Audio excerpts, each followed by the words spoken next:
and welcome back to a boat called Wanda. So I know I've said it before, but this week I promise I'm going to get that Foredeck finished. There's just one problem, and that's I ran out of tracing paper yesterday. So I've ordered some more rolls of that, but it'll probably take 2 days to get here, and I really need that tracing paper so that I can measure out the fiberglass cloth and put it down on the foredeck.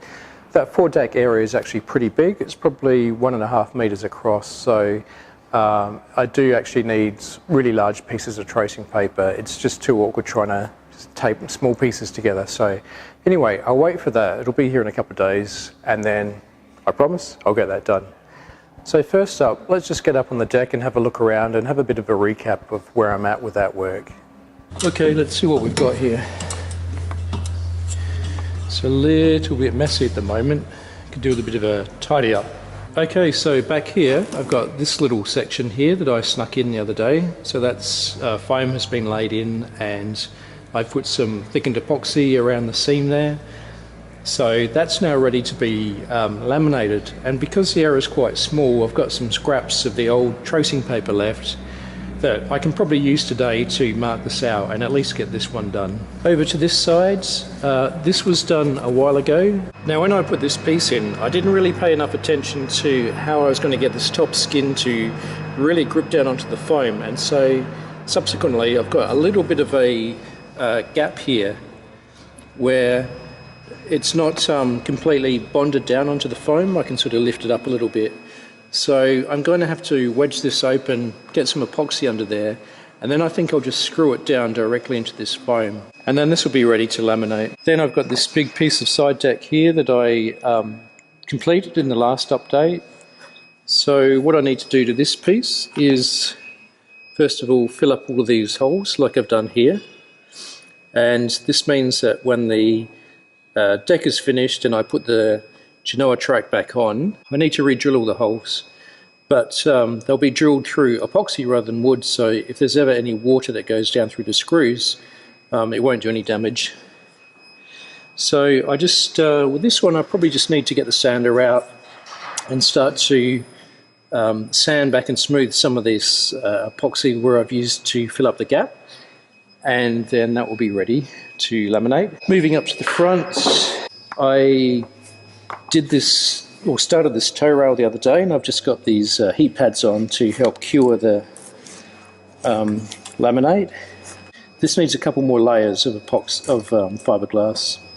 Okay, then there's the foredeck piece. So there's just been a little bit of work done to this. Now this part here was a little bit brittle, and this is the bottom skin obviously. Yeah, it was a bit brittle, and the foam underneath it was a little bit soft, so I didn't want to go back into trying to dig out the wood and the foam from this cavity and create a cavity and then refill it. So instead I've just drilled a lot of holes through here and put some thickened epoxy in that, and that's really good. It's really solid now. So for this, just a little bit of sanding around here, and then again just wait for that tracing paper to come and I can laminate this. The section's done, section's done. One little one there that I've forgotten about, need to come back and do that. Section's done, and this is really the last remaining piece, this side deck here, that needs to be filled up with foam. I'm mixing up two different types of epoxy fillers at the moment. So the first type will be to fill up all those holes that I've got in that piece of timber that goes under the Genoa track. So that will be using the sort of high density filler. And the second lot, which I'm going to make up, is going to be a combination of the 410 microlite and 406 colloidal silica. And that's going to be used to kind of smooth over the drop between the side of the fiberglass and the foam. In places there's just a little bit too much of a gap there, and the fiberglass mat won't go over that nicely. So this is just going to be used to create a bit of a beveled edge on that side. So it needs to sort of be a little bit lighter and easier to sand, whereas the stuff that's going to fill up those holes just needs to be strong, because I'll be drilling through that, and ultimately that'll be bearing the sort of sideways forces of the screws. Okay, so this will be using the 404, the high density filler. But as I've said before, I've noticed that it sags a little bit. So this time I'm going to be putting in 1 scoop of the microlite, because apparently this helps to prevent the filler from sagging. So that's the microlite, it's a different colour. Looks like a chocolate milkshake. And the white stuff is the 404 high density filler.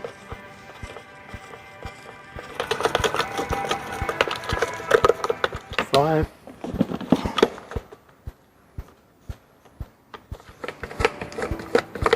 Okay, so that's one batch made up. This is a sort of high density filler. And in this one I'm going to mix microlite and colloidal silica.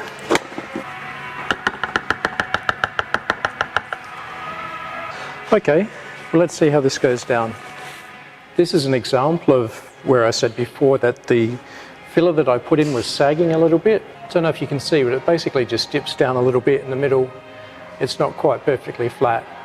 So hopefully this new batch will be able to give me a perfectly flat, when I level it off, fill that doesn't sag in the middle.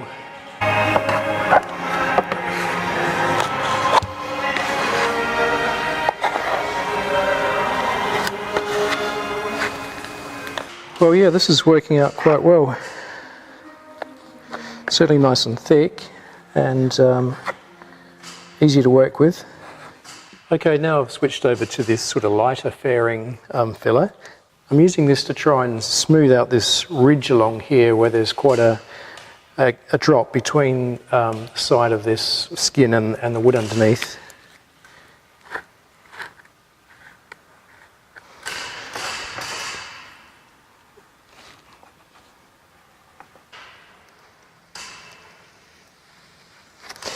So there it goes. It's yeah, it's really nice. It sort of smooths out all the little ridges in the fiberglass as well. So far so good. You can see a little bit of smoke here. I've cooked it a bit, and that's interesting because it's cured a lot faster than the 404. Best I get this outside. The second thing that I was waiting for that I got in the package yesterday of fiberglass supplies is this, which is final ester resin. So previously for the laminating that I'd done, I started off using polyester resin, which I thought was going to be fine, and it probably would have been, but the situation I got into was I was starting to use a little bit more epoxy around to sort of fill up the cavity around the foam, and also to make a bit of a bevel around the edge of the foam to sort of reduce that hard edge. So basically, as I get more sort of epoxy material on the foam, there's more of an issue with the polyester not bonding so well to the epoxy, mechanically bonding of course. So for that reason I've decided to switch over to vinyl ester because it mechanically bonds better to epoxy. So this is what I'm going to be using from now on. So I'm just going to mix up a batch to do this small section of laminating. And first thing I'm doing is weighing how much material I've got here. So I've got 750 grams of cloth. The cloth is a mixture of chopped strand mat and the quadaxial mat. Okay, so just using my calculator to work out how much resin I need because of the blend of chopped strand and quadaxial. So I need about 1.5 kilograms of resin.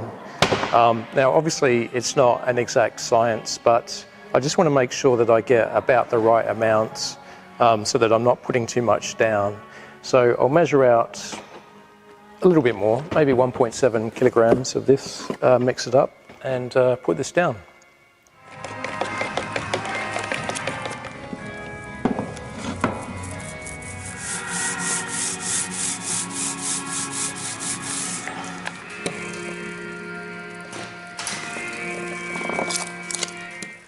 Well, my calculations were a little bit off then because there's actually quite a bit of resin left. I don't know if you can see that. About this much. Let's weigh it up. Wow. So I used 700 grams of resin. So somewhere along the lines my calculations were way off. But the main thing is I got the correct proportion of catalyst to resin because it looks like it's curing normally, and I double checked that was fine. So somehow I've just overestimated how much resin the cloth uses. The other thing I did then is only put the first 3 layers down. There's a total of 5 layers, and in the past, you know, I've seen a lot of rapid heat build up because I'm making 5 millimeters or 4.5 millimeters of laminate. That generates a lot of heat. So just to make it easier for myself, what I'm doing this time is I'm putting the first 3 down, and then I'm using a very dry roller to wipe off all the excess resin. And I'll let that cure for about an hour or 2 hours to let it go nice and tacky, and that's when most of the heat has already come out of it. And then I'll put the final 2 layers down. So time for some lunch in the meantime. Much better estimation this time. So that's much more like it. There's just a little bit left in the bottom of the pot.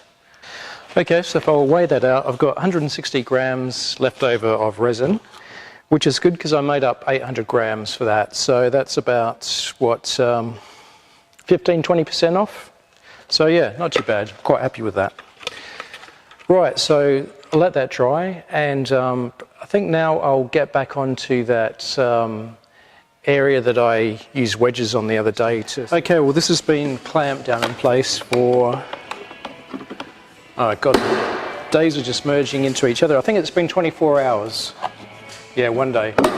So I'll take these clamps off, and I'll take these wedges out and see how that's worked out. Now, I sprayed all of these wedges with a sort of release gel spray so they wouldn't stick to the epoxy, but it's not worked out 100%. Some of them are a little bit stuck, but I'm sure this will convince them to come off. Yeah, some of them have ended up sticking a little bit and pulled a little bit of the substrate off, but that'll sand off. The main thing is, this is well and truly stuck down now, so no movement whatsoever, which is great. Still got a little bit of a ridge here, but I can use some of that filler to sort of bevel this out a little bit, make it easier for the new cloth to come over this lip. Okay, well I'll get the sander out and spend a bit of time on this. You don't want to see that though, it's pretty boring. Well, this is what I've been waiting for. This is the delivery of that tracing paper. Well, it should be. Let's have a look. Yeah, there we go. So I've got 2 rolls of this, and this is excellent. It's really good quality, and it's 75 centimeters by 10 meters, so I can really sort of roll this out and use it to trace over those contours so that I can then use that as a template to cut the fiberglass cloth. Now that foredeck area is quite large, so I'll probably need to tape 2 of these side by side. But anyway, this is what I've been waiting for, so no excuse but to get up there and start marking up the foredeck. I've measured up and cut up all of my cloth material, which took quite a while because of the sizes of the cloth involved, which is about 1.2 meters by 1 meter across. So in total I've got about 4.5 kilograms of cloth, which is quite a lot. That'll need quite a lot of resin. So for the first time I'm going to switch over to using one of these large rollers with this tray here to see how that goes. Well, I won't take any video of me laminating that foredeck because you've seen that all before. But basically I'm ready to go, so weather's nice and cool, it's not too hot, there's a lot of resin to get through. I'll do this work in 2 sessions. The first session I'll do now, I'll go up there and I'll put the first 3 layers down, and then I'll leave that for a couple of hours to start to dry out a bit, and then I'll go back and finish it by putting the final 2 layers down, and that will be it. Okay, well I've got all the laminate on that foredeck now and it's just drying up. So this is what it looks like now. As you can see, I've got the peel ply on and it's just starting to cure. It would have been great to end this update with some footage of me walking on that deck. I'm really looking forward to seeing what that's like. But unfortunately it's going to take a couple of days for it to really cure and set properly, and then I'll need to get into the the forecabin and remove all that scaffolding before I can get a chance to walk on it and test it out. I'm really looking forward to that, but I'm also a little bit apprehensive because at the back of my mind there's some doubts there as to how stiff that deck's going to be and if there'll still be a little bit of bounce in it. It could be that it really needs that 8mm of teak to give it the stiffness, and regardless of how you repaired it, without the teak it's going to be a little bit bouncier. I don't know, I'll just have to wait and find out. And so will you. So if you hang around and wait till next week, you should be able to see how it comes out. Okay, well thanks for watching, and I'll see you next time.